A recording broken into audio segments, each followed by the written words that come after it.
Ok. Boa tarde, pessoal. E muito bem-vindos, bem-vindo também a quem estiver escutando essa aula. Sinta-se parte também desse nosso estudo, embora não presencialmente.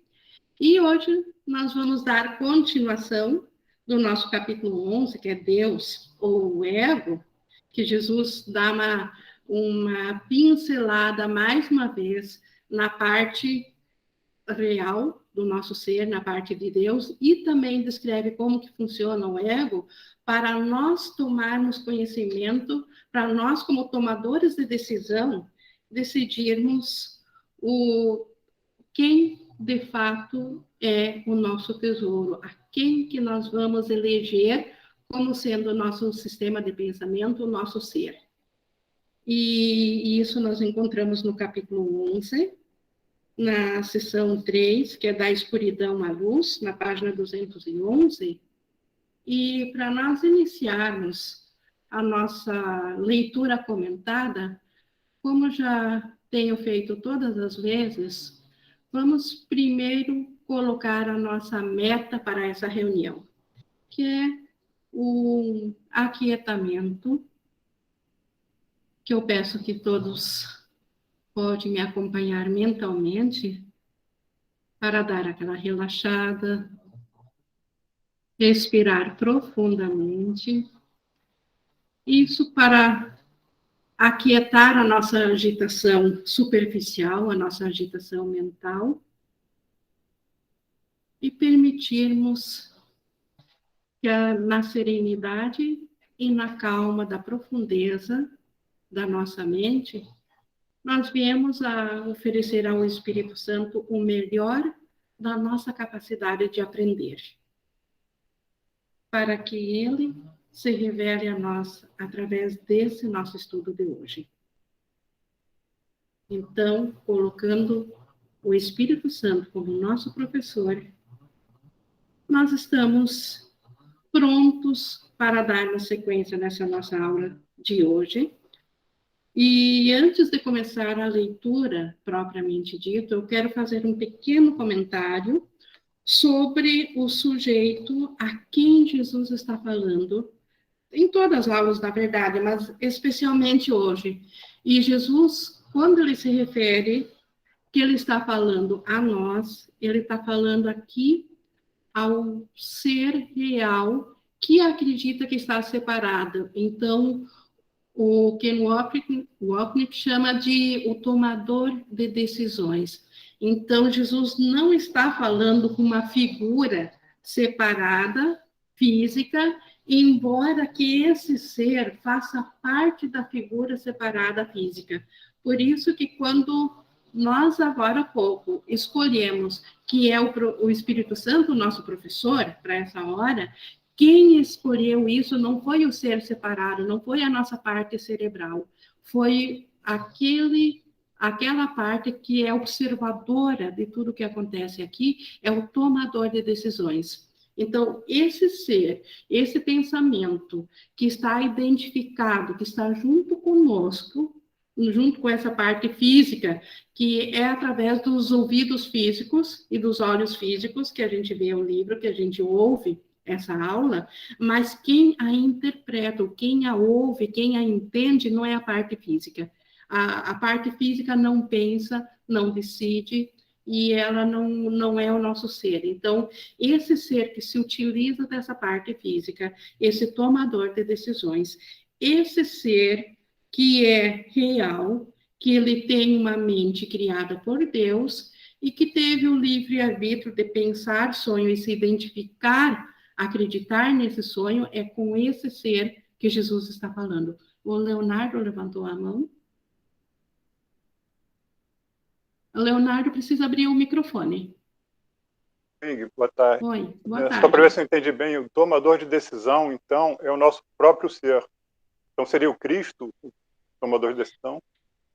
É a parte o Cristo, sim, é a parte identificada tanto com o Cristo, mas que pensou separação, esse tomador de decisões. É a nossa capacidade de de escolher entre se identificar com o Cristo, que é real, ou com o ego.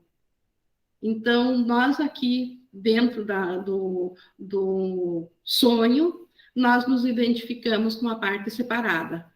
Mas o Cristo ainda continua, não é porque nós nos identificamos com algo, com uma ilusão, que a realidade desapareceu. Então, o Cristo real, mas também não é o Cristo que está decidindo, porque o Cristo está no céu, está em Deus, e está, ao mesmo tempo, em tudo que é real, porque o Cristo é o ser que Deus criou. Mas, então, o tomador de decisões não é um ser, é um nome que a gente dá para entender que na nossa mente nós temos condições de escolher quem que nós somos. Nós somos criados por Deus, daí nós somos o Cristo, ou somos autocriados e aí nós somos no ego. Então, é essa capacidade de entender que no céu não existe tomador de decisões, porque a gente é o próprio Cristo, ou se existe, ele sabe que ele é o Cristo, ele não tem não existe dualidade, não existe escolha. Mas aqui, dentro do sonho, existe escolha, e a única capacidade que restou dentro do sonho é escolher com quem que eu quero ver. Então, quem que tem essa única capacidade? Esse tomador de decisões. E Jesus vai falar, ele sempre fala no curso com esse ser, mas hoje, especificamente, eu vou explicar agora, então, durante a aula, o porquê de entender que é com esse tomador de decisões, porque é esse que, em última análise, vai escolher voltar a se identificar com a sua realidade e não com o sonho. Isso que é o despertar. O Fabrício também levantou a mão. Deixa eu só abrir o microfone. Fabrício, não sei se foi... O microfone, sim. Tem uma dúvida lá que eu te perguntei no grupo do WhatsApp, né? E tu já respondeu. Só que eu queria que tu falasse, assim, um pouco mais sobre isso. Que eu te perguntei sobre quando nós voltarmos a consciência para a unidade, pode haver uma possibilidade de nós sonharmos de novo com essa separação e projetar tudo sim, de novo? eu acho que eu respondi ela faz umas semanas atrás, né, Fabrício? Nós temos uma colocação aqui, que eu coloquei, que eu me lembro da resposta, porque, bom, minhas respostas sempre, eu posso dar elas em qualquer momento, porque eu não as invento, e aí eu sei que elas são sempre as mesmas. E por isso que eu falei o que está acrescentado na nossa mente agora, porque quando nós tivemos aquele instante de pensamento e ele já acabou, Deus, na verdade, deu a resposta, que foi a criação do Espírito Santo, e não é que o Espírito Santo começou a existir ali, ele começou a existir como parte separada que pôde acompanhar dentro do sonho. Porque o Espírito Santo também, tudo que Deus fez é eterno. Então, não é, isso é fora do espaço e do tempo. Mas, enfim, então nós temos acrescentados na nossa mente o Espírito Santo, que quando nós retornarmos à consciência do céu, o Espírito Santo aqui, na nossa viagem ilusória, ele tem uma função específica, que é guardar a lembrança de quem que nós realmente somos, que é isso que nos possibilita despertar. Quando nós estivermos despertos, essa função acaba, porque aí nós já estamos de volta. Mas aí, esse pensamento, ele continua, mas porque ele foi feito com essa função especial de acompanhar um sonho. Então, ele continua, mas sem essa função, porque não tem sonho separado. Então, o que ele continua, o que pode fazer no céu? E o curso descreve que ele fica lá para abençoar as nossas criações e a nossa mente. Então, este é o diferencial que nós temos, por isso que isso nos leva a acreditar que não há por que nós escolhermos novamente voltar a sonhar. Porque agora nós temos na nossa mente essa imagem que antes a gente não tinha do que é essa dualidade. Não que a gente vai lembrar da parte física, mas nós temos o Espírito Santo que nos lembra da nossa identidade. Mas Obrigado. Tá. Vamos começar, então, eu vou, ao longo aqui da aula, explicar o porquê que Jesus está falando com o tomador de decisão ou com o ser real, com essa parte da nossa mente, que é nossa identidade real e acredita que está separada. Porque quando ele diz aqui, ó, logo no 1, quando estás exausto, lembra-te que feriste a ti mesmo. Então, quem se feriu a si mesmo? Esse tomador de decisões. Porque o ego, ele rapidamente tomaria essa frase, ou esse contexto para si, e diria que nós somos seres separados e nós nos ferimos, e nós estamos cansados, que, embora estamos cansados, esse cansaço significa que nós nos separamos de Deus. Então, essa é a prova do ego. Então, Jesus não está falando ao ser físico separado aqui. Ele está falando para o ser mental, para a mente, para o ser espiritual que acredita que está aqui. A Isabela levantou a mão. Oi, Ingui, então esse cansaço, essa exaustão não tem nada a ver com o físico? O físico é efeito desse cansaço mental. Nós estamos exaustos na mente e o físico acompanha. Então, por isso que o cansaço físico que nós sentimos, o ego vem dizer porque foi um dia inteiro de labuta, ou é porque a idade tá pegando, está mais avançada, ou é porque eu trabalhei demais. E aí o que acontece? Vem as férias, vem o fim de semana, não faço nada e continuo exausto. Né? Eu estou na melhor das fases da vida, continuo exausto. Porque a exaustão, ela se manifesta através do corpo físico. Só que essa não é a causa. Esse é o efeito. A exaustão está na mente do tomador de decisões. Aqui já está o diferencial. Jesus não está falando aqui de um ser físico que ele está exausto porque ele se feriu a si mesmo.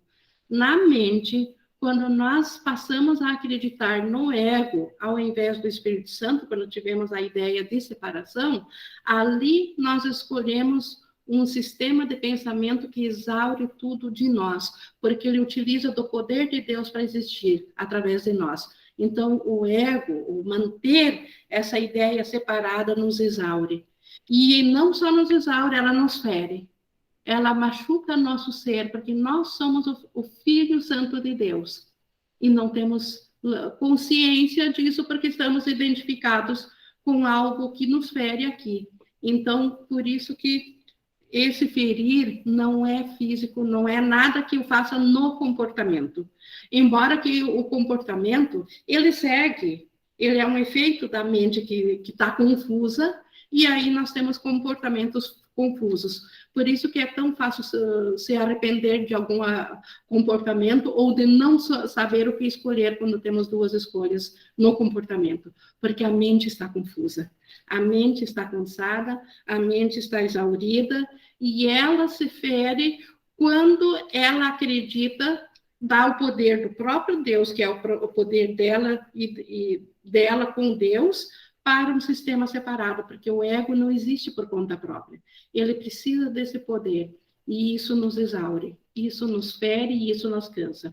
E o mundo físico é apenas uma manifestação, uma tela onde esse cansaço, essa mente se projetou para cima, para vivenciar, para desmembrar e fracionar. A gente já sabe essa história do fracionamento para diminuir a culpa, para tornar ela aceitável para o tomador de decisão. Continuando aqui, então, o teu consolador poderá dar-te o descanso, mas tu não podes. Então, o nosso consolador, nós sabemos, aí há pouco respondi para o Fabrício, da resposta de Deus, que é o Espírito Santo. Então, o Espírito Santo, ele pode nos dar o descanso. Como que isso sucede? Quando nós vamos mentalmente a ele. Então, o descansar não tem nada a ver com aqui no físico que eu esteja fazendo, porque Jesus não está falando de um ser físico. Ele está falando de nós, o ser mental. E o Espírito Santo é ele que nos dá o descanso coisa que nós, como tomadores de decisão, não podemos fazer, como ele diz aqui, não sabes como, pois se soubesses, não poderias nunca ter exaurido a ti mesmo. Se nós tivéssemos a capacidade de saber como voltar a nos identificar com o nosso ser real, nós não teríamos pensado que nos separamos. Então, nós estamos agora confusos, nós não sabemos o que fazemos, e por isso que precisamos do Consolador, precisamos do Espírito Santo, precisamos dessa resposta que Deus deu a nós. E ele está na nossa mente, ele fala para o tomador de decisões, para o nosso ser real, que pensa que está no sonho, e que pode, ao aceitar o Espírito Santo, voltar a se lembrar que ele está no céu, em Deus, na unicidade. A não ser que firas a ti mesmo, jamais poderias sofrer de forma alguma, pois não é essa a vontade de Deus para o seu filho. Então, aqui, mais uma vez, o sofrimento, ele está primeiramente na mente do Filho de Deus e foi projetado para o mundo físico. Então, todas as causas físicas que nós conhecemos e as dores físicas e psicológicas também entram no campo físico, tudo que é individual entra aqui no campo físico, essas só foram possíveis porque na mente nós tivemos um sofrimento. Então, o mundo, todas as coisas aqui são efeito. A causa está na dor da mente, e é lá também que está a capacidade de escolha, e é lá também que é vivenciado o céu. Lá nós vivenciamos a separação e projetamos aqui para o mundo físico, e na mente, e isso não é um lugar, eu digo lá, mas não é um lugar, é um estado de consciência. Nesse estado de consciência que nós que experienciamos a dor e a projetamos para dentro desse mundo físico aqui. E como que a gente se feriu a si mesmo? Quando tivemos aquela ideia de acrescentar algo a Deus, sem Deus, fazer algo a mais, e passamos a acreditar nisso. Então, o que nós fizemos? Nós ferimos a nossa outra parte da qual a gente acha que se separou. Então, é nesse estado mental que nós nos ferimos. E por isso que veio a dor na mente, e ao não suportar a dor na mente, pedimos pelo ego para ele nos ajudar, e ele projetou esse mundo físico com tudo mais, Big Bang e consciências individuais e tudo mais que já conhecemos. A dor não é de Deus, pois ele não conhece nenhum ataque e a sua paz te envolve silenciosamente. Então, a paz de Deus envolve o nosso estado mental real. A dor, ela não é real, e por isso que ela pode ser desfeita. Mas aonde ela pode ser desfeita? Aonde está a causa dela, na mente. Então, não tem nada a ver com uma dor física que eu sinto aqui. Jesus não está falando disso. O que também não quer dizer que se eu tenho uma dor física, eu não vá tomar um remedinho para terminar a dor. Ninguém deve também sofrer na dor física. Mas o curso está falando da causa real de toda dor, que é um pensamento que se feriu por ter acreditado que se separou de si mesmo, do seu lar, que é em Deus, que é do Cristo. Só que o pensamento de Deus, como ele diz aqui, ele envolve essa mente silenciosamente, porque é impossível nós nos separarmos de Deus. Deus é muito quieto, pois nele não há nenhum conflito. Essa quietude de Deus também não é o quieto do ego. A quietude do Deus, ela é a unicidade completa, é onde tudo é paz. É quietude porque não tem conflito. Nós aqui no ego, nosso pensamento sempre está ativo e sempre está conflito. Por quê? Porque aqui é o lar da dualidade. Então, é impossível uma paz perfeita aqui no mundo. Eu tenho reflexos da paz perfeita aqui no mundo, que são aqueles pensamentos onde eu permito ao Espírito Santo entrar. Mas então, quando ele diz aqui que Deus é muito quieto, não é a quietude que o ego busca aquietar a mente. Até mesmo porque se dentro do ego alguém conseguir aquietar a mente, ele pode até se enganar que por alguns instantes esteja inquieto, mas se ele está quieto, ele não tem nem consciência que ele está quieto. Então, a quietude do ego não é isso que Jesus está falando. Ele está falando de uma paz que não tem oposição. É tão bom, é tão perfeito, é tão santo para nós, é um estado de graça que, como não tem nada a se opor, não há pensamento de que ele vai terminar, ou não há julgamento nele, ele é simplesmente a nossa glória, é simplesmente um estado de graça, é simplesmente a perfeição. Então, nesse estado, Jesus descreve isso como quietude, como quieto, porque não tem oposição, não tem conflito. E mais, ele segue aqui no 1,7, o conflito é a raiz de todo mal, pois sendo cego, não vê a quem ataca. Então, o conflito, dentro do conflito, no efeito do conflito, aparentemente, nós sempre temos a quem apontar o dedo para dizer que este é o causador do meu conflito. É por isso que eu não estou em paz. Ou é essa situação, ou é essa pessoa, ou é isso que ele fez, ou é isso que não me aconteceu. Só que o que é a raiz do que nos fere, a raiz de todo mal? O próprio conflito, ter dualidade, pensar que existe algo e uma oposição, que existe duas coisas a fazer. Então, obviamente que existe dualidade, tem que existir conflito. E o conflito, ele, por existir, por excelência, ele é cego e ele pode atacar tanto a nós mesmos como a quem ele acha que é o efeito.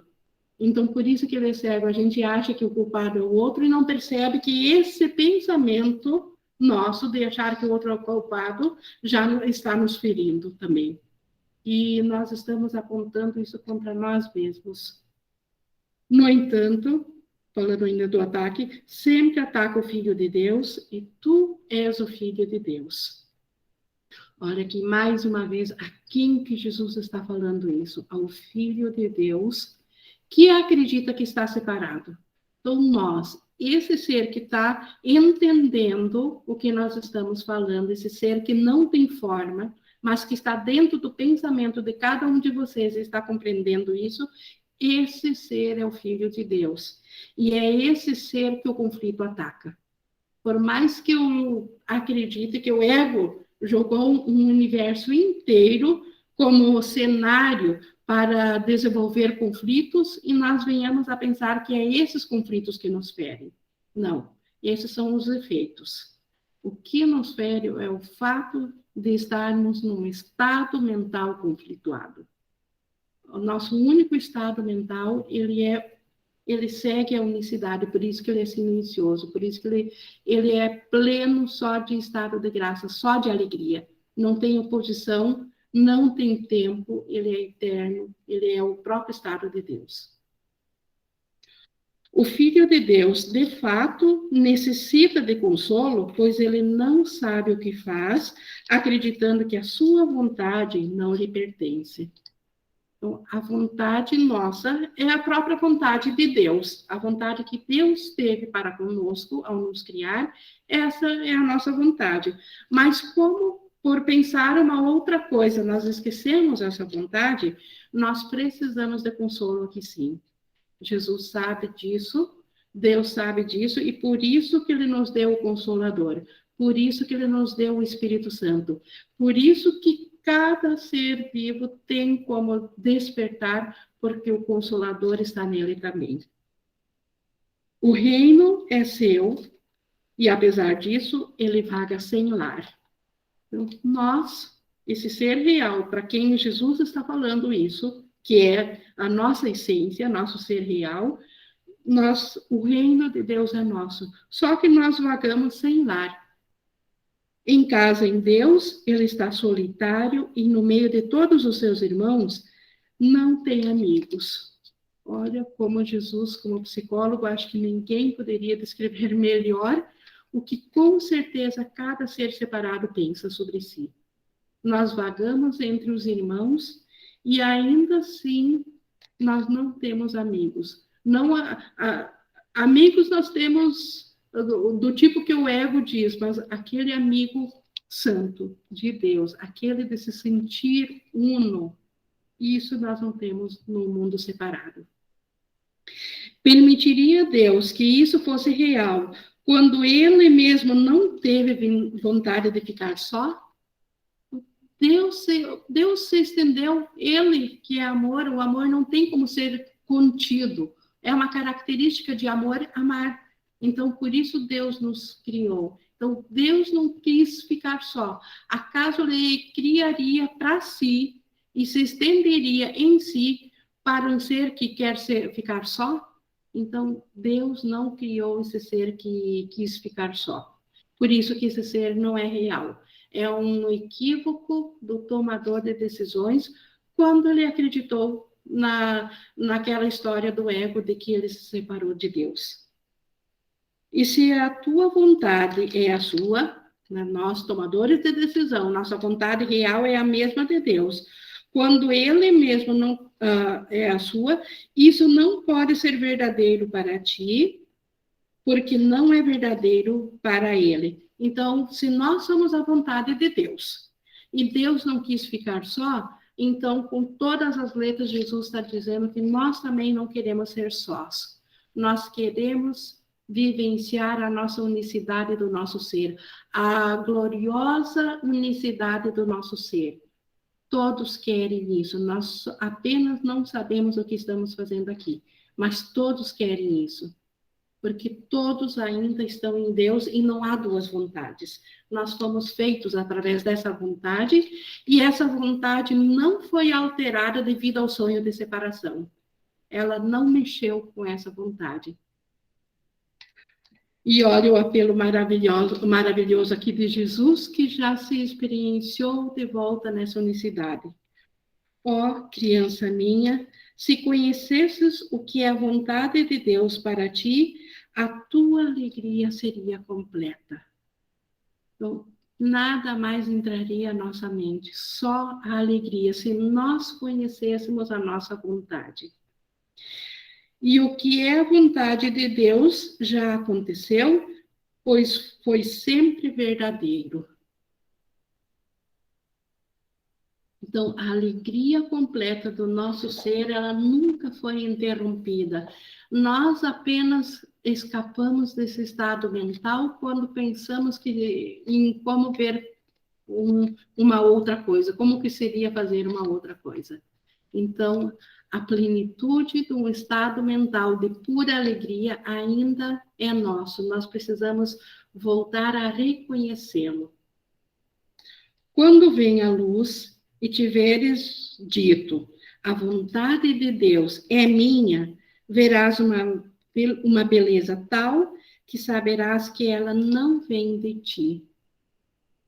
Então, quando vem a luz, quando eu aceitar ao Espírito Santo que é a luz, e dentro do Espírito Santo eu disser, a vontade de Deus é minha, eu como tomador de decisão, como mente que serve ao Espírito, eu reconhecer que a vontade de Deus é minha, eu verei uma beleza tal que eu saberei que ela não vem de mim, ela vem do compartilhar com Deus.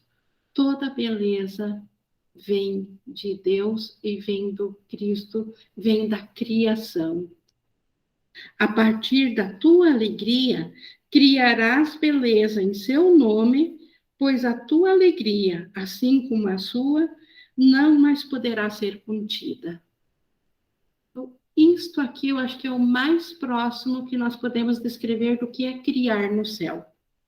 Que a gente tanto se questiona, no céu nós fomos feitos para criar, aqui nos projetamos. Então, como que nós criamos? E Jesus está dizendo que a partir da alegria do nosso ser, que ela é silenciosa no sentido que ela é única, ela não tem conflito alguma, nós criaremos, nós estenderemos beleza em seu nome, em nome de Deus, em nome do Cristo, pois a tua alegria, assim como a sua, não poderá ser contida. Então, se o amor de Deus não pode ser contido, a alegria, para ser alegria, ela não pode ser contida. Ela é eternamente renovada e estendida e acrescida.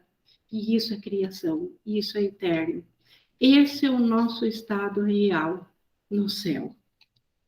O pequeno mundo desolado sumirá no nada, e o teu coração estará tão cheio de alegria que saltarás para o céu e para a presença de Deus.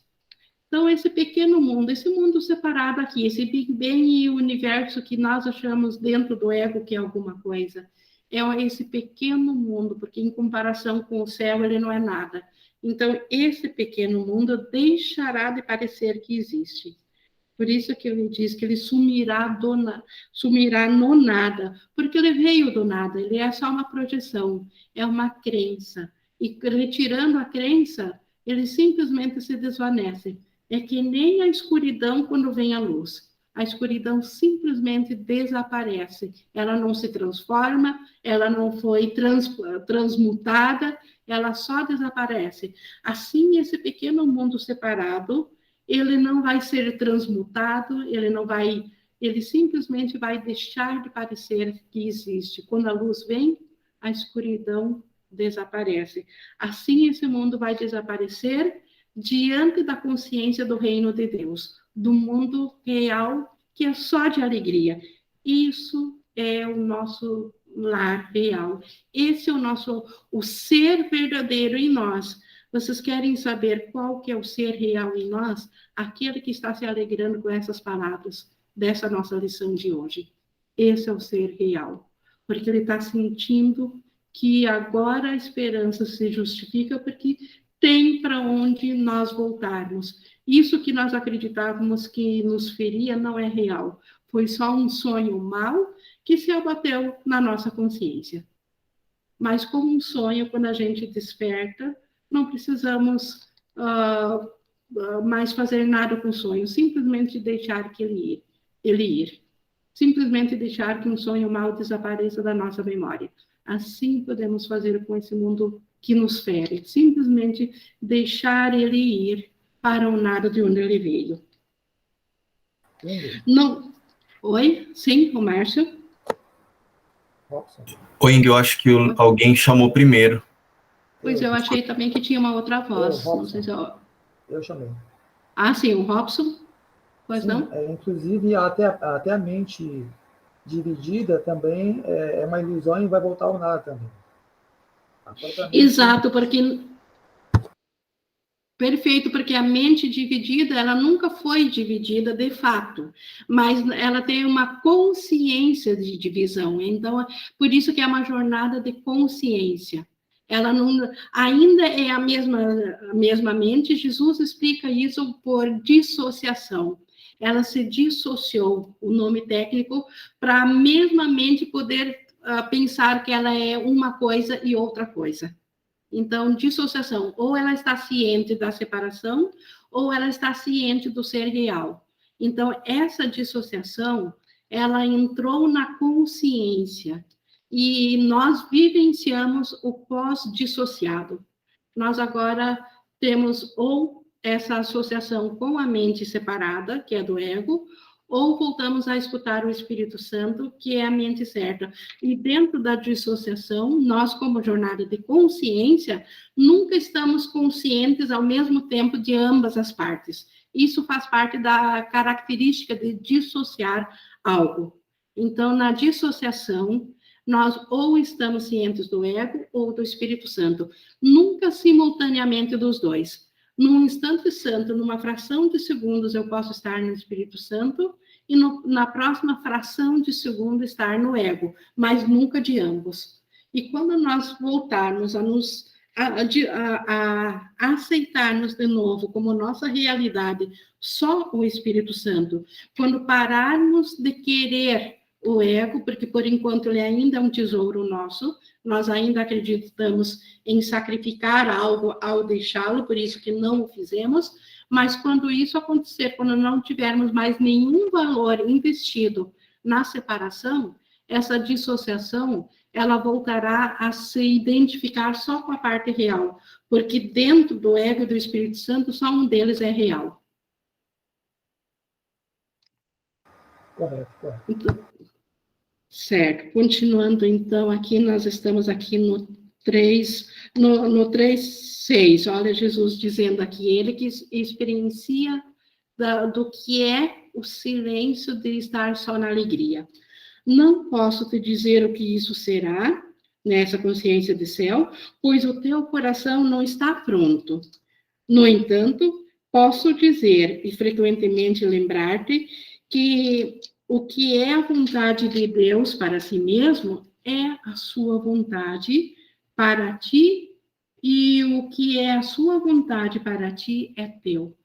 Então, Jesus não tem como dizer para nós, ou como passar a experiência do que é estar identificado só com a mente certa, só com a alegria, o que é não ter oposição na mente, não ter dualidade, não ter conflito.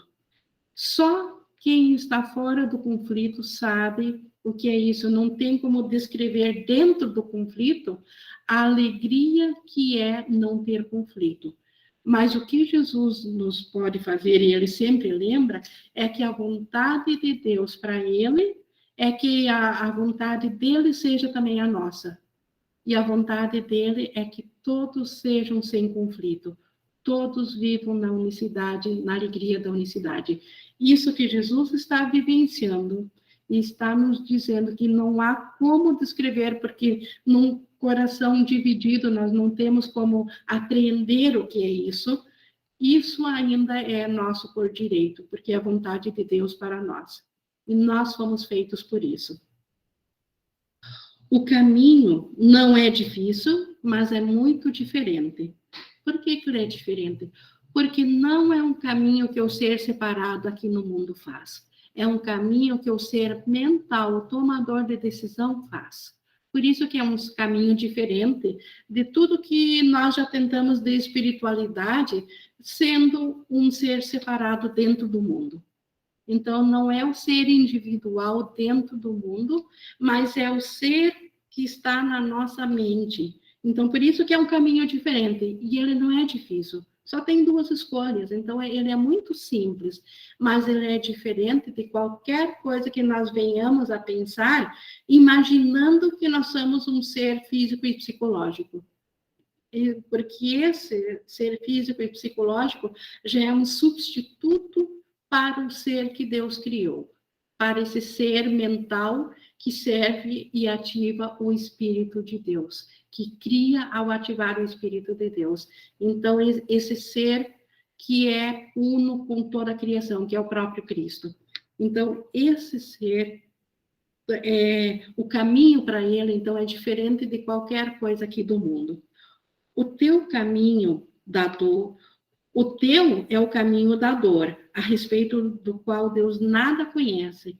Então, esse caminho que nós fizemos para nos identificar através de um corpo físico e psicológico é um caminho através da dor. E não é preciso descrever que ninguém vem ao mundo sem dor. É impossível estar identificado como ser físico e psicológico e não sentir dor. Mesmo na fase de entre vidas, quando não tem um corpo, mas ainda só uma identidade separada, ainda assim há dor a ser sentida em todos os níveis da separação. Então, esse é o caminho dentro do sonho. Esse é o caminho que o ego nos fez, o caminho da dor. Esse caminho é, de fato, duro e muito solitário. E tem que ser solitário mesmo, porque ele separa um ser do outro, ele separa os irmãos. Então, ele é um caminho duro, porque é através da dor, e solitário. O medo e o luto são os teus hóspedes. O medo e o luto são os teus hóspedes, e eles vão contigo e habitam contigo durante o caminho. Também nem preciso descrever isso, porque todos que já se identificam aqui no sonho já experienciaram o que é ter medo e experienciaram luto. Todos sabem do que estamos falando aqui, E esses que habitam na separação, nessa dissociação, nessa mente separada, os únicos companheiros reais que nos acompanham o tempo todo, do início ao fim da jornada, dentro da separação, é o medo e o luto. Mas a jornada escura não é o caminho do Filho de Deus. Então, Deus não criou o seu Filho dentro de uma jornada escura. Deus criou o seu Filho dentro do seu espírito, do seu amor. Então, a jornada escura não faz parte do Filho de Deus. Faz parte daquilo que nós acreditamos que fizemos, mas não do nosso ser real. Caminha na luz e não veja os escuros companheiros. Quem são os escuros companheiros? Que ele falou há pouco, o medo e o luto. Não veja eles, pois eles não são companheiros adequados para o Filho de Deus, que foi criado da luz e na luz. Então, nós fomos criados na luz, e não no medo e no luto. Por isso que há como desfazer a nossa crença. Nós estamos equivocados quando nos identificamos num sistema de medo e de escuridão e de luto.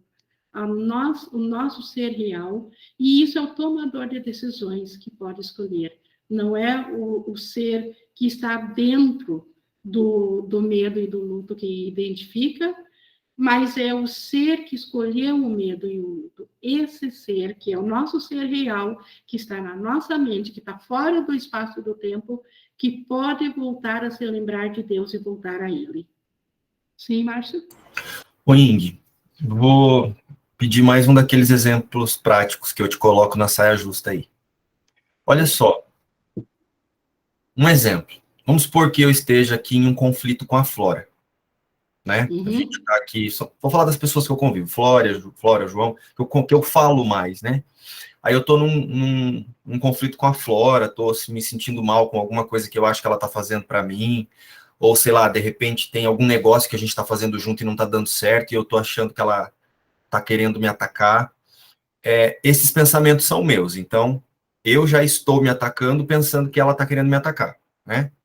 Sim, exato. Já está dentro do sistema do medo e do luto. Já está identificado com o ser separado. Isso, já estou achando que ela é um, eu sou outro, e ela quer Sim. me prejudicar, né? Perfeito. E como que eu uso o tomador de decisão nessa situação? Por que eu estou te perguntando isso? Porque em situações, assim, de angústia, que você está triste, sabe lá por quê, sabe aquele vazio existencial? Aqui na minha prática, eu acho mais fácil tomar a decisão, lembrar o Cristo e todo esse processo, né? Tipo, é uma ilusão, enfim. Só que muitas vezes, quando chega diante de um conflito, mesmo assim, que a pessoa está ali na sua frente e vem aquela ânsia de você atacá-la, a gente ainda não, pelo menos eu aqui, não consigo ter toda essa agilidade ainda. E eu sei que é um processo. E como que você usa no seu dia? Como que você faz, assim, diante de uma pessoa que você quer culpá-la por alguma coisa? Às vezes, Márcio, assim, na minha prática dos grandes perdões, que eu chamo assim de casos que ferem mesmo, que às vezes na hora a gente, como tu diz, não tenho como sair do conflito, mas eu tenho já uma consciência presente que ele não é real. E quando que eu vou praticar esse perdão?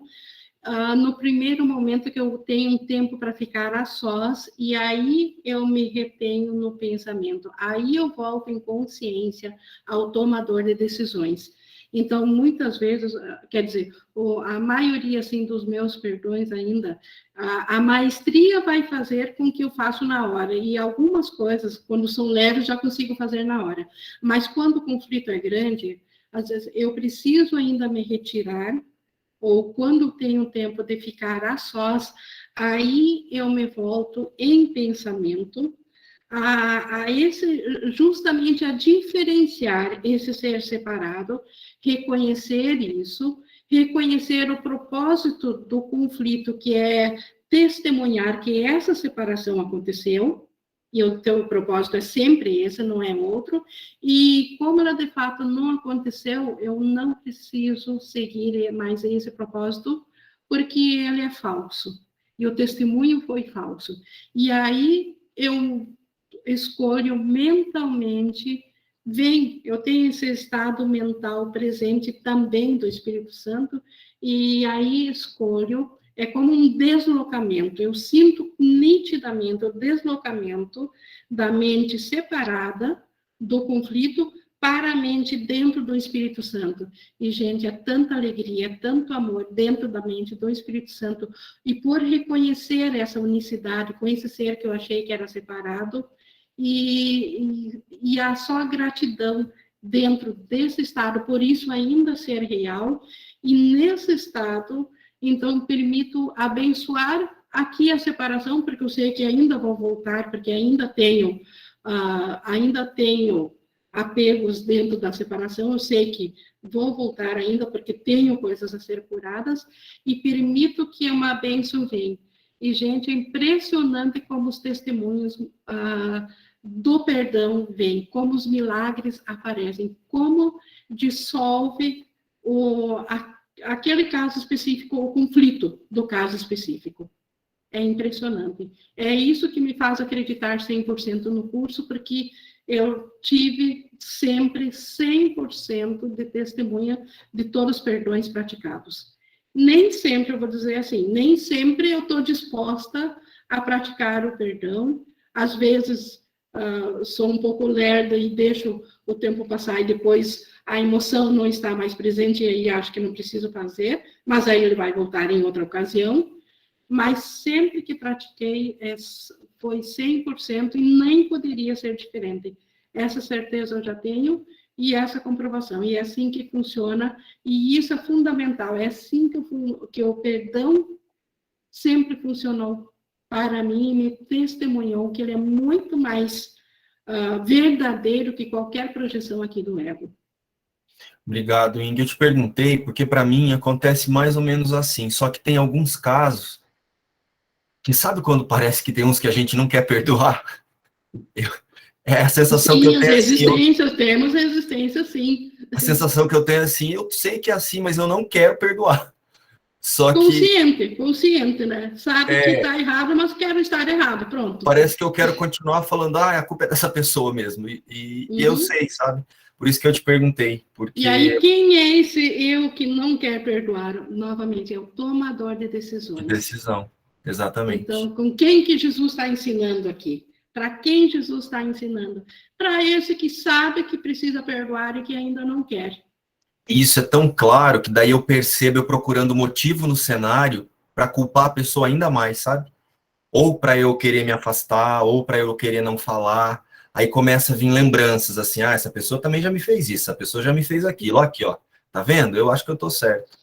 Como já o curso diz, toda condenação, ela vem da justificativa em não querer perdoar. Se eu não quero perdoar, eu preciso condenar, para justificar por que eu não quero perdoar. E, na verdade, quando a gente não quer perdoar a resistência, é simplesmente porque na nossa mente inconsciente ainda tem muita coisa para ser desfeita. Ainda é medo. Simples assim. E Deus não nos condena por termos medo, então tudo bem. Por isso que é uma jornada que, às vezes, a pessoa diz, mas tu vai levar uma vida inteira, mais de uma vida para desfazer. Tem muita coisa para desfazer. E para ser gentil. Muito obrigado pela aula, Ing. Foi assim, foi um perdão aqui e agora. Obrigado. Leonardo? Oi, Ing, aproveitando o que o Márcio está falando, o curso diz que tudo, né, é um pedido de amor ou é amor. Expressão de amor. Expressão de amor. Quando a gente não está com essa resistência de não perdoar, seria então um pedido de amor, já que não é uma expressão. O Espírito Santo interpreta como pedido de amor.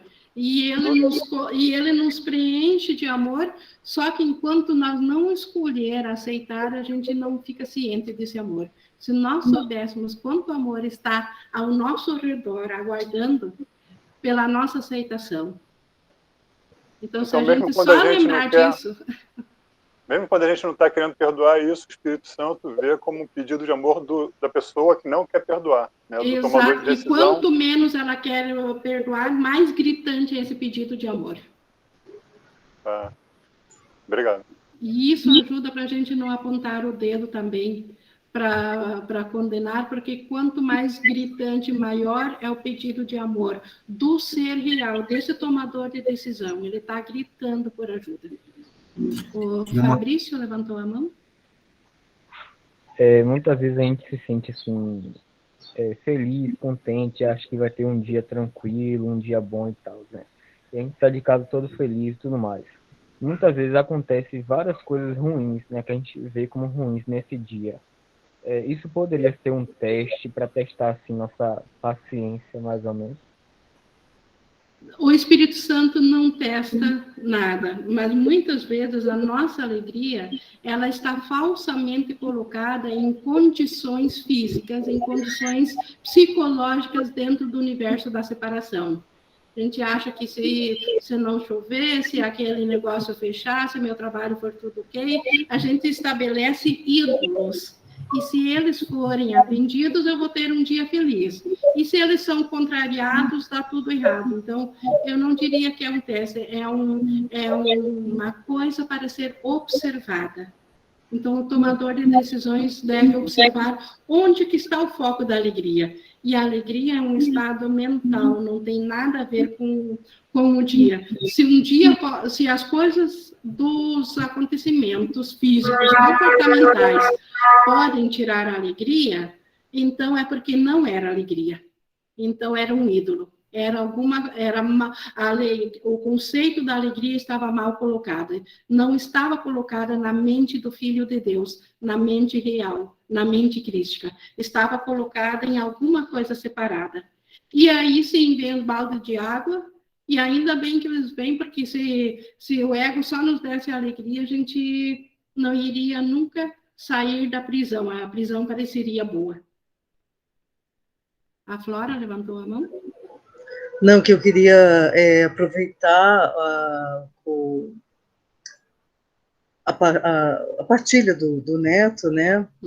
Que mencionar que eu aprendi, apesar de já ter feito leituras, estudos, antes de começar a participar contigo do estudo do curso, mas foi através dos seus exemplos muito claros que você sempre trouxe que eu realmente comecei a vivenciar e a praticar realmente o perdão. Então, é muito importante essa sua partilha, Ingrid, porque, para mim, cada exemplo, cada palavra que você dizia, desde as primeiras aulas, aquilo já foi trazendo, o Espírito Santo começou a me ensinar de forma mais prática a realmente fazer essa entrega, fazer esse perdão, que é um treino realmente para a gente poder, no momento exato, né, em algumas coisas acaba sendo mais fácil, a gente realmente está conseguindo fazer esse perdão de forma mais espontânea, mas é uma prática. E através dos seus exemplos foi que eu comecei realmente a vivenciar o perdão, a ter essa experiência de fato. Mesmo com as leituras anteriores que eu fiz, de autores excelentes do curso, que são alinhados com a metafísica, mas os seus exemplos práticos foram essenciais, porque o curso é pura prática. É isso que vai fazer a gente se entregar de verdade ao curso. Então, é muito bom quando o Neto pede que você compartilhe, porque isso a gente leva para o nosso dia a dia, e foi realmente o que aconteceu comigo. Que bom. Obrigada, Flora. E realmente é a prática que vai comprovar que isso aqui funciona, mas como o curso também diz, antes da prática eu tenho que saber por onde praticar. Como exigir prática de alguém se não foi ensinado, se não lhe foi dito como que ele pode praticar? Então, por isso que ainda estudamos a teoria, mas o objetivo é a prática. Ô, Ingrid, sim. Vou aproveitar o depoimento da Flora e vou falar sobre uma irmã que ela não está aqui hoje, mas no dia que você... Então, como ela não está, eu não vou citar o nome, vou só citar o fato, tá? No dia que você falou sobre como você lidou com a morte da sua mãe, ela me procurou para dizer o quanto você a libertou de um padrão de pensamento que ela tinha. Ela falou assim, olha, eu quero agradecer a pergunta que você fez, porque eu estava sofrendo com uma situação de uma pessoa doente na família, e ela tem, acho que, se eu não me engano, acho que é a netinha, alguma coisa, algum parente muito próximo, assim, sabe? Que tem um certo problema. E ela disse que ela entendeu o que era o perdão através da sua partilha da sua mãe. Ela disse que foi importantíssimo entender como a Ing fez, né? Que ela liberou a mãe dela, agradeceu. Eu falei, nossa, realmente foi muito importante. Mas você vê como cada um está precisando, né? De repente, aguardando ali uma resposta. Então, eu compartilho do que a Flora está falando. E eu realmente pergunto para você porque eu me inspiro muito da forma que você faz, né? Eu quero fazer de uma forma fácil. Eu não quero ficar correndo ou ficar só fazendo o perdão na minha mente, né? Eu quero fazer o perdão na prática, porque às vezes a gente pega o contexto do livro, a parte poética, e fica achando que está perdoando e tá nada, né? Muitas vezes eu achava que eu estava perdoando e o ego argumentando na minha mente ali, fazendo eu culpar a pessoa. E realmente os seus exemplos ajudam muito. Então, eu quero te agradecer. Obrigada. O intelectualizar, se ele não for sentido, se ele não for... então, quanto tempo fico num perdão? Até senti-lo, até eu vivenciá-lo. Porque o intelectualizar, sem ele, não vou chegar a sentir. Mas se eu fizer só ele e parar nele, não fez nada. Então, o intelectualizar o perdão, precisa intelectualizar ainda. Enquanto nós estivermos dentro de um corpo, nós temos que nos convencer. Então, preciso intelectualizar. Mas intelectualizar até chegar ao ponto de sentir, porque quando sinto é meu. E aí está... E esse meu é esse tomador de decisões. Aí já não é mais a Ing separada, a Ing dentro de uma identidade física e psicológica. É uma Ing, o ser de Deus. Gente, isso traz muita paz. É isso que o curso nos leva, e a partir desse estado, aí depois já é diretamente com o Espírito Santo. Aí acaba a função do SEM. Uma coisa que eu fazia muito lá no início, com isso de intelectualizar que você explicou, eu fazia assim, eu não fazia esse processo que você disse, eu fazia assim, isso não é verdade, estou entregando para o Espírito Santo. Mas é intelectualizar, está intelectualizando a metafísica. Mas não observava a minha mente, não entendia que aquilo ali era uma coisa minha, era assim, isso aqui não é mentira, é ilusão, eu não reconheço, estou entregando para o Espírito Santo. Parecia que o Espírito Santo era um departamento público para mim, assim, sabe, que eu entregava lá as coisas.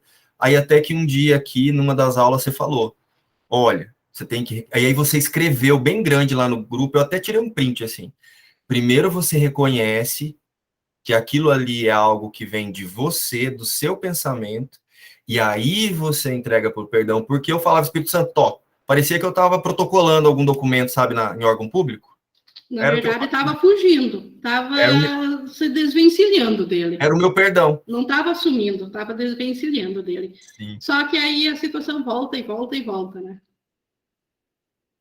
Mas é ótimo nós falarmos sobre isso, porque nós estamos realmente falando aqui das sutilezas que fazem a diferença do perdão verdadeiro do falso perdão. Daquele perdão que desfaz a causa, daquele que meramente traz aparentemente um bem-estar passageiro aqui e não desfaz nada, que continua nos deixando dentro do círculo vicioso da separação. Mas, continuando, deixa eu só ver se tinha no chat também alguma coisa para responder.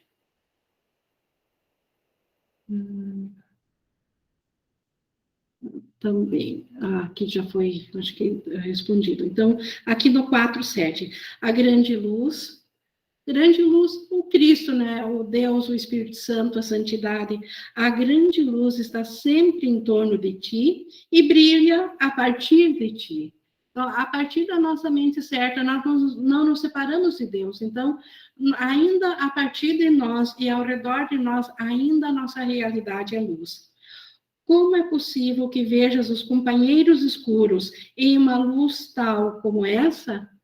Então, se nós vivenciarmos o amor de Deus, que é a realidade, como é que eu poderia ver medo e luto? Então, é um ou outro, ou vivencio a grande luz, ou eu nego isso. Então, se eu ver esses companheiros escuros, é apenas porque estás negando a luz. Então, eu nego que eu sou como Deus me criou, esse ser, e eu e eu me identifico com essa separação. Aí eu posso vivenciar esses companheiros escuros. Mas, em vez disso, nega a eles, pois a luz está aqui e o caminho é claro. Então, como que eu posso negar? Eu não posso negar os companheiros escuros, né? O medo, o luto, a separação, dentro da separação. Eu preciso tomar consciência como tomador de decisões. E aí negar o sistema de pensamento do ego, porque ele é falso. E aí escolher ao Espírito Santo. Então, o ser real, a minha capacidade de escolha que acompanhou dentro do sonho. É esse ser, nessa consciência eu nego. O Fabrício levantou a mão. Porque eu queria saber, assim, porque eu, particularmente, eu sinto, tu já respondeu a dúvida e tal, mas eu sinto uma grande insegurança, né, do porquê que eu, particularmente, tenho tanto medo, assim, de ter que voltar para tudo isso de novo. Será que seria o ego dizendo, você vai voltar e vai sofrer de novo? Fala um pouquinho sobre isso, por favor. Sim, dentro do ego essa insegurança. Então, eu acho que nem há como escapar dentro desse medo, dentro do ego. Porque o ego sempre vai dizer, tu fez uma vez, tu pode voltar de novo. Então, essa resposta está na tua cura e não dentro da tua doença. Enquanto ainda estiver no medo e se perguntar se posso voltar, fuxicar dentro da doença, tentar não ter medo dentro do medo.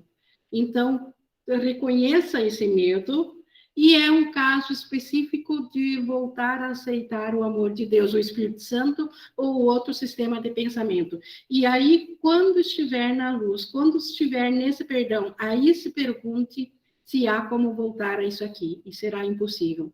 Dentro do ego sempre parecerá possível. Então, é só um sintoma de que você ainda, como ele diz aqui, é para negar eles. Nós precisamos escolher primeiro estar na luz. Então, simplesmente, em vez de se sentir culpado por pensar que ainda pode voltar, aproveite isso para reconhecer que está faltando esse deslocamento teu que você faz conscientemente de escolher a luz. E agora, como que eu posso escolher a luz? Pede ajuda para Jesus, para o Espírito Santo, eles darão essa ajuda, porque como nós vemos no primeiro capítulo, na primeira sessão hoje, na primeira frase, nós não podemos voltar sozinhos, nós precisamos do Consolador. É o Espírito Santo que vai te responder na mente certa que não há como voltar. Essa certeza que você quer ter, você nunca vai ter dentro do ego, mas a tua mente certa está guardando essa certeza para ti. Então, não é o caso de buscar a certeza, é buscar o sistema que contém a certeza. Ficou mais fácil assim, claro. Fabrício? Ficou claro, obrigado. Tá. Mas, continuando aqui, nós já estamos aqui 1 hora, vamos continuar aqui, então. Nós estamos aqui no 5. Deus nada esconde do seu filho, mesmo que seu filho queira esconder-se. Então, mesmo que a gente quis separação e pensamos que estamos separados de Deus, Deus não oculta nada do seu filho. Está tudo aberto para ele. Entretanto, o Filho de Deus não pode esconder a sua glória, pois é vontade de Deus que ele seja glorioso, e assim deu-lhe a luz que brilha nele. Então, como nós não podemos esconder a glória que nós somos, Deus deu isso, e isso se chama Espírito Santo dentro de nós. Tu nunca perderás o teu caminho, pois Deus te conduz. Então, Fabrício, você nunca vai perder o teu caminho, porque Deus te conduz. Quando vagas incerto, apenas empreendeste uma jornada que não é real. Então, esse reconhecimento, apenas estou equivocado com minha identidade. Só isso. Estou equivocado com quem me identifiquei. Os companheiros escuros, a estrada escura, tudo isso é ilusão.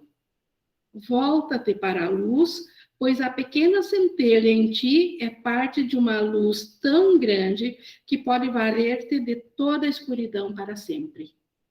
Essa pequena e diminuta luz em nós, que é o Espírito Santo na nossa mente individual, na nossa consciência individual, ele está conectado com a luz do próprio Deus e de tudo que é real. E essa é tão grande, essa luz, que ela varre a escuridão imediatamente, se nós reconhecermos que nós ainda temos essa centelha de luz em nós. Pois o teu Pai é o teu Criador e tu és como ele. Então, aquela ideia falsa de que nós nos separamos, que nós fizemos o ego e o ego nos fez, isso tudo é um testemunho falso, uma crença, só uma crença. Foi uma jornada de consciência equivocada. Não afetou a nossa realidade. As crianças da luz não podem habitar na escuridão, pois a escuridão não está nelas. Então, no nosso ser real não tem escuridão. Não sejas enganado pelos consoladores escuros e nunca permitas que eles entrem na mente do Filho de Deus, posto que não tem lugar no seu templo. Então, quem é o templo de Deus? A mente que ele criou para o seu Filho e ele em comunhão. Então, nesse templo não entra escuridão. Então, por isso que os consoladores do mundo, tudo que o ego nos dá para nos, em nome de alegrias, de segurança, de bem-estar, de longevidade, enfim, tudo que o ego nos dá para nos consolar dentro da escuridão, eles são insuficientes para um filho de Deus. Eles não fazem páreo para o que é nosso de direito. Eles são muito poucos, muito pouco. Então, eles não são dignos do Filho de Deus. Quando és tentado a negá-los, né, quando o ego nos leva a negar o templo de Deus, ou seja, a nossa mente crística, quando o ego nos leva a negar isso, lembra-te que não há outros deuses a serem colocados diante dele e aceita sua vontade para ti em paz.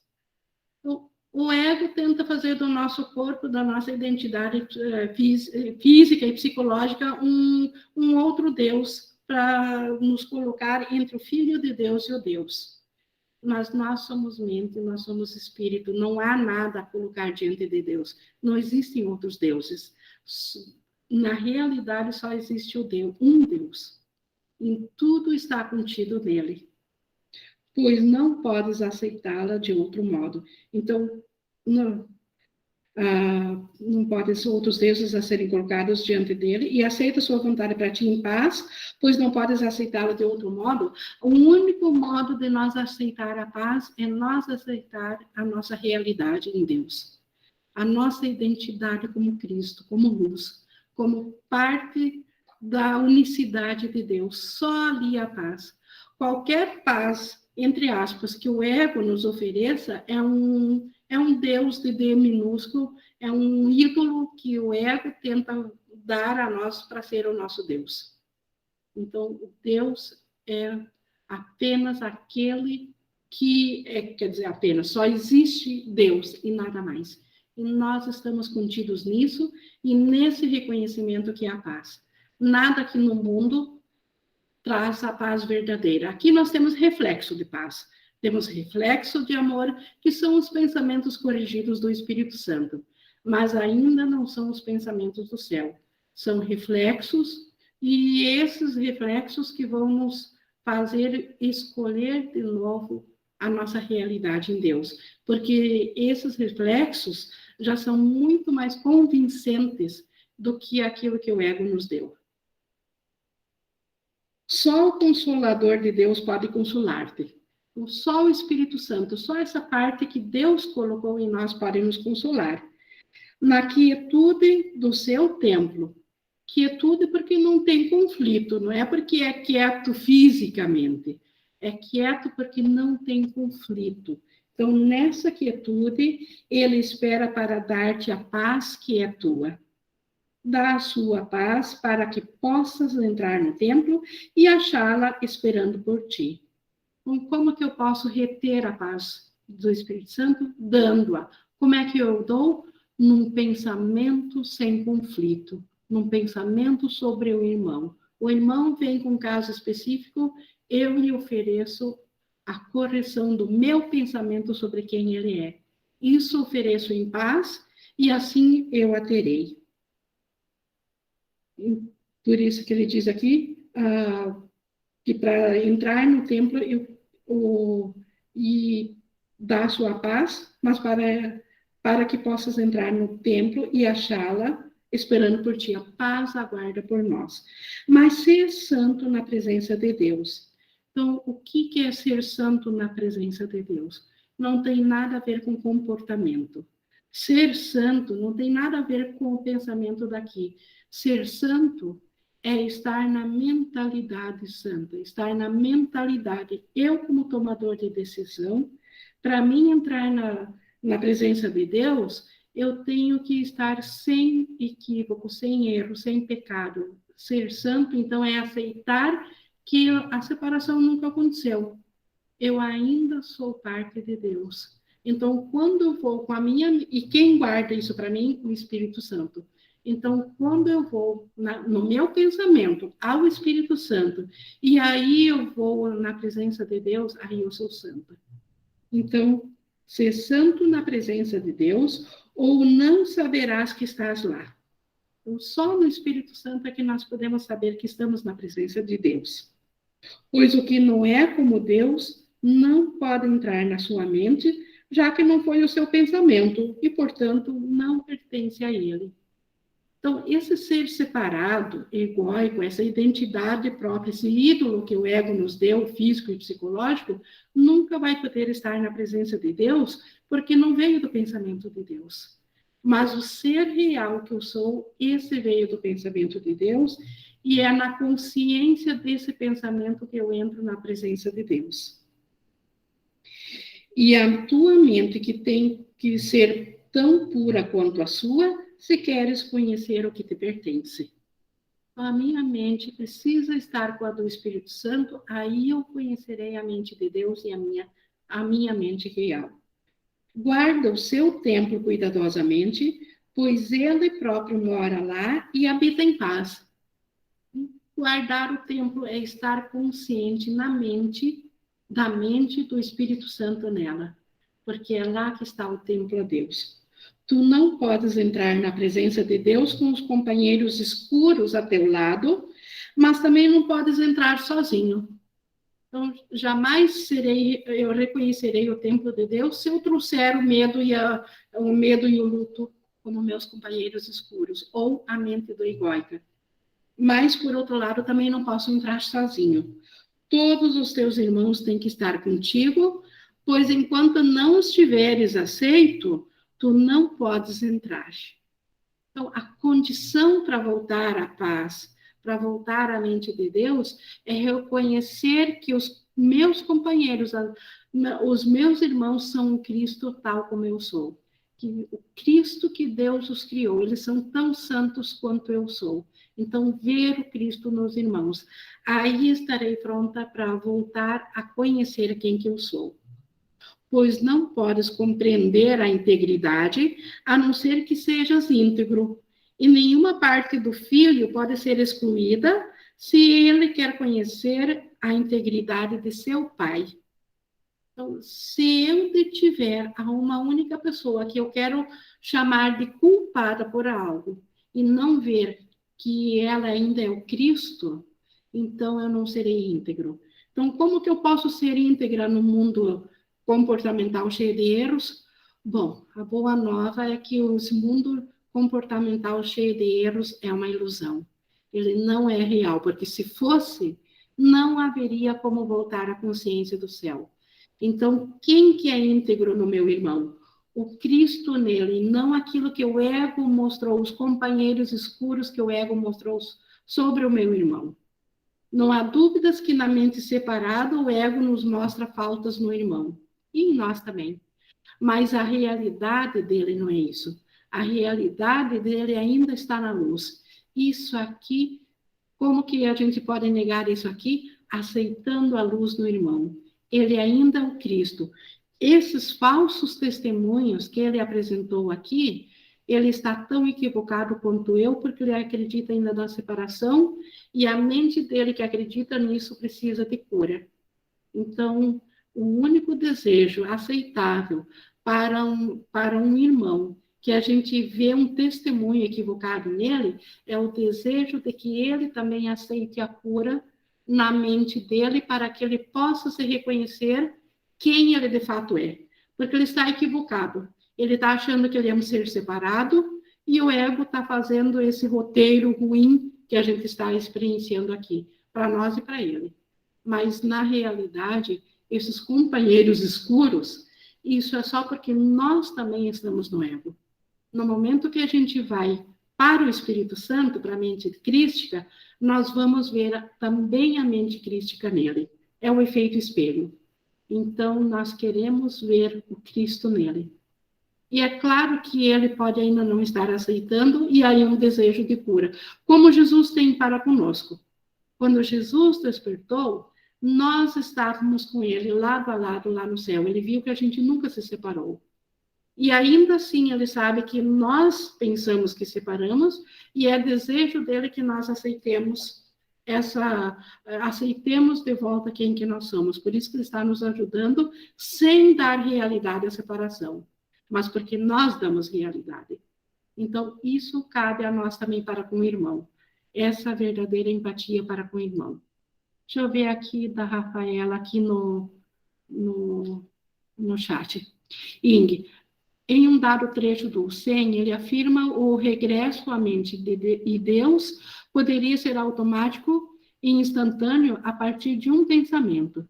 Sim, de um perdão completo. No entanto, o livro também discorre bastante sobre o instante santo e expiação como elementos que denotariam nosso progresso nesse processo de correção. Diante disso, eu me pergunto, o que difere esse pensamento de tamanha potencialidade de um instante santo? O nosso medo, Rafaela. Enquanto nós ainda temos medo inconsciente, nós precisamos de instantes santos. Quando tivermos corrigido todos os equívocos na nossa mente, nós estaremos prontos para esse único pensamento que trará de volta a consciência do céu. Então, o que difere é nosso apego à crença da separação, nossos próprios medos. Aqui no 8, para concluir, na tua mente, tu podes aceitar toda a filiação e abençoá-la com a luz que o teu Pai te deu. Isso é um processo mental. Na mente, no pensamento, nós aceitamos que o nosso irmão é um Cristo. A gente não fala nada no comportamento se não é inspirado a falar.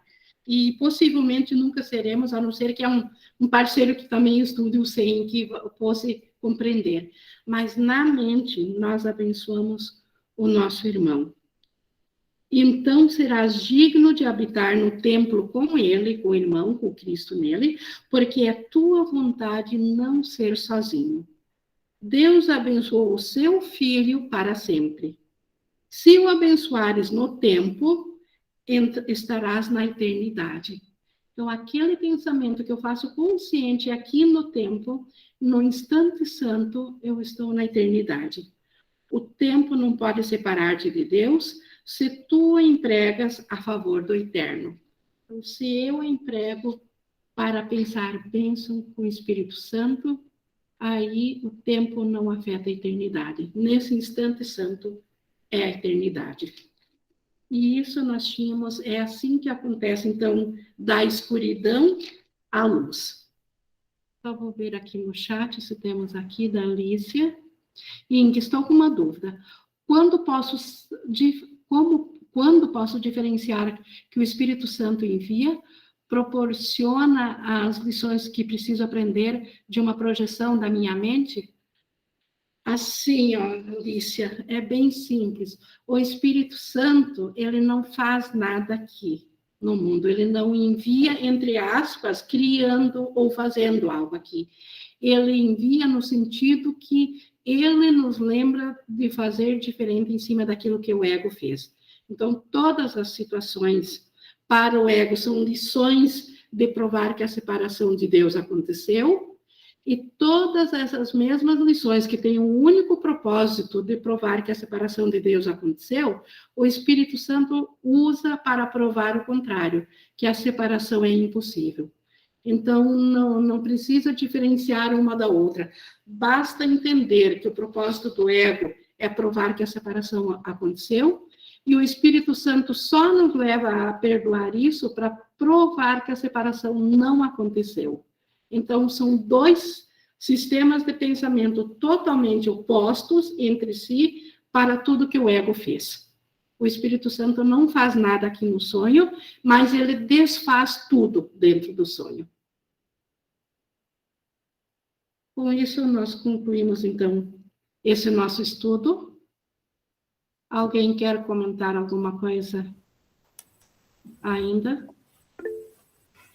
O João levantou a mão.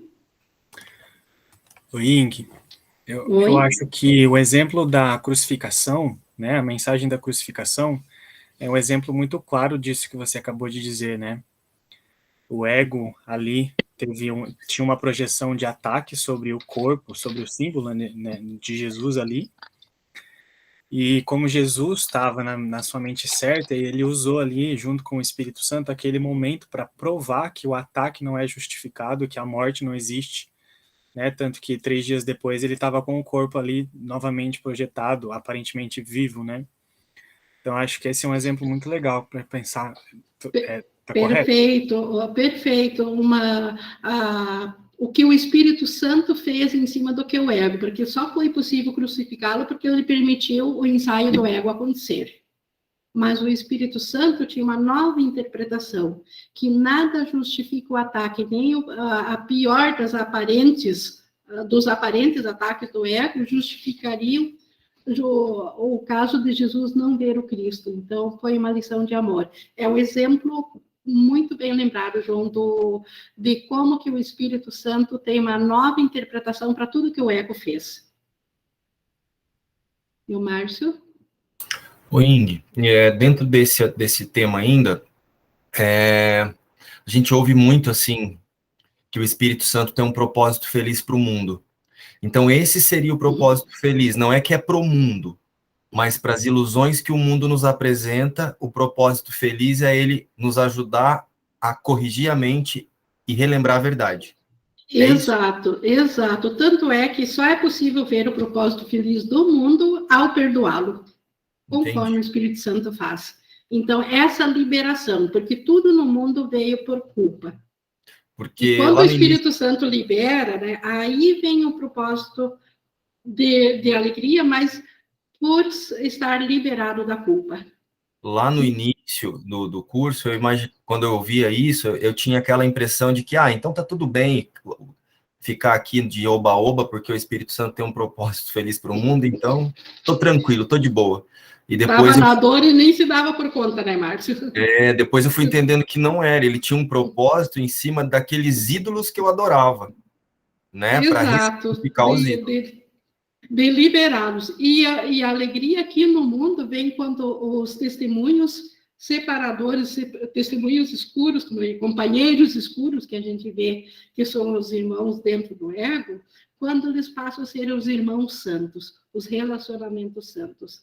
Esses são, então, a causa da alegria aqui dentro do mundo, o reflexo da alegria do céu. Muito obrigado, Ing. Certo. Pessoal, eu vou encerrar aqui a gravação, que já nos estendemos no nosso tempo. Eu vou interromper aqui, então, a gravação, agradecendo a presença de vocês e a nosso Consolador, o Espírito Santo.